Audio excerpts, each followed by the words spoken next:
Hello வணக்கம். இது உங்கள் சிவி ஜோன். சொல்லணும் எப்படி இருக்கீங்க? இப்போ பற்றின லைவ்ல வந்து ஒரு சம்பவம், அதாவது ரொம்ப வருத்தத்தோட விஜய் பார்வதி வந்து ஆதரை கிட்ட வந்து பேசுகிறாங்க. என்ன பேசுகிறாங்கன்னா, சுபிக்ஷா இப்படி பண்ணலாமா அப்படின்னு கேட்குறதுக்கு முன்னாடி நேற்று ஒரு சம்பவம் நடந்துச்சு.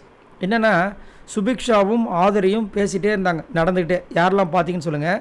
அதுலேயே சொல்லிட்டாங்க, எனக்கு ஆதரைக்கு வந்துட்டு, எனக்கு வந்து விஜய் பார்வதிக்கு வந்துட்டு இது பண்ண மாதிரி, துரோகம் பண்ண மாதிரி எனக்கு தெரியல, நான் பண்ணதுக்கு அவங்க கொடுத்தாங்க, அவ்வளோதான், இட்ஸ் எ கேம் அப்படின்ட்டு முடிச்சிட்டாங்க.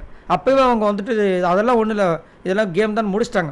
இப்போ இவங்கக்கிட்ட வந்துட்டு விஜய் பார்வதி வந்து இப்படி சுபிக்ஷா பண்ணலாமான்னு கேட்டால் என்ன சொல்லுவாங்க?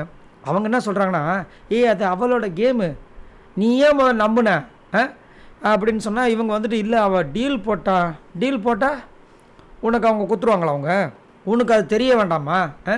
அவங்க முதல்ல உழைப்பாளர்களுக்கு கொடுப்பாங்களா, உனக்கு கொடுப்பாங்களா? இல்லை, அவள் டீலில் வந்துட்டு எனக்கு வந்து நாமினேஷன் ஃப்ரீ பாஸ் கொடுக்குறேன்னு சொன்னாங்க. சரி, இப்போது உழைப்பாளர்கள் வந்து அந்த பாட்டில் எடுத்து வந்து உனக்கு கொடுத்தா தானே அதில் ஜூஸை நிரப்பி கியூசிக்கே வரும். அவங்க கொடுக்கலன்னா நீ எப்படி கியூசி பண்ணுவேன்? அப்போ அவங்க யார் கரெக்டாக கொடுப்பாங்க? இப்போ நீயாக இருந்தால் நீ என்ன பண்ணுவேன் அப்படின்னு அவங்க கேட்குறாங்க. இப்போ விஜய் பார்வதி வந்து இல்லை, நானும் அந்தனா டீல் போட்டேன்னா கியூசிக்கு தான் கொடுப்பேன், அப்போல்லாம் சொல்லாத, நீ கொடுக்கவே மாட்டேன் அப்படின்ற மாதிரி சொல்லிட்டாங்க. அப்போ இவங்க என்ன பண்ணுறாங்க, டக்குன்னு சரி உழைப்பாளர்களை முக்கியம்னா அந்த காயினாவது கொஞ்சம் அதிகமாக கொடுத்துருக்கலாம்ல, ஆளுக்கு ஒரு காயின் கொடுக்குறாங்க, இது தப்பு இல்லையா அப்படின்னும் போது அது அவளோட கேம் டி. ஏன்னா முன்னாடியே வந்துட்டு விக்கல் சீக்கிரம் கட்டி வேணா கட்டி பேசிட்டாங்க, எனக்கு நான் ஜெயிக்கணும், எனக்கு காயின் வேணும், உங்களுக்கு என்ன வேணும் அப்படின் போது விக்கல் சீக்கிரம் என்ன சொல்லிட்டாரு, எனக்கு காயின் வேண்டாம், நீ ஜெயிச்சாப்போ ஓகே அப்படின்னு விட்டார். வியானா என்ன சொன்னாங்க, எனக்கு காயின் வேண்டாம், எனக்கு வந்துட்டு அந்த நாமினேஷன் ஃப்ரீ பாஸை மட்டும் கொடுன்னு சொல்லிட்டாங்க. இப்போ அவங்க டீல் முடிஞ்சு போச்சு. இப்போ யார் இதில் அவஸ்தைப்படுறது? நீ தான் மாட்டிட்ட. உன்னை யார் முதல்ல நம்ப சொன்னது? நீ நம்பினதுனால தான் இந்த பிரச்சனை. நீ என்ன பண்ணியிருக்கணும், யாரையும் நம்பாமல் உன்னோட கேமை விளாண்டுருக்கணும். அதே மாதிரி இப்போ உனக்கு புரிஞ்சிருச்சுல, இதை ஞாபகம் வச்சுட்டு இனிமேல் வந்து உன்னுடைய கேமை ஒழுங்காக விளையாடு அப்படின்போது அதுதாண்டி எனக்கு புரிய மாட்டுது. நான் இந்த மாதிரி நம்பி இந்த மாதிரி ஒரு டீலை போட்டேன், ஒரு நாமினேஷன் ஃப்ரீ பாஸ் கிடைக்காதா அப்படின்னு ஏங்கி பண்ணேன், எத்தனை பேர்கிட்ட இது பண்ணேன், கடைசியில் இப்படி போயிடுச்சு அப்படின்ற மாதிரி சொல்லி அவங்க ஃபீல் பண்ணுறாங்க. அது உண்மை தான். ஏன்னா ஒரு டீல் போட்டதுக்கப்புறம் மும்முரமாக இறங்கினாங்க.